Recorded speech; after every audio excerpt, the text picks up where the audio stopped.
In this episode, we will be learning how to corner round in Canva.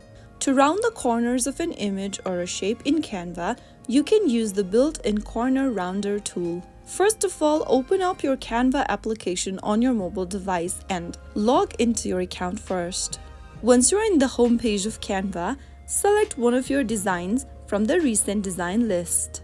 You can also create a new design where you want to add elements such as square, rectangle, or image and videos. Once you have the design on your screen, go ahead and select your design and go to the bottom of the screen where you will be able to see several tools. Tap on the corner option and drag the slider towards the right hand side in order to round the corners of the shape. Moving the slider to the right will make the corners more rounded. Once you have rounded your corner, you can then go ahead and save your editing. So as you can see on the screen, the selected elements corners has been rounded. That's how you easily do it. I hope you found the video to be helpful.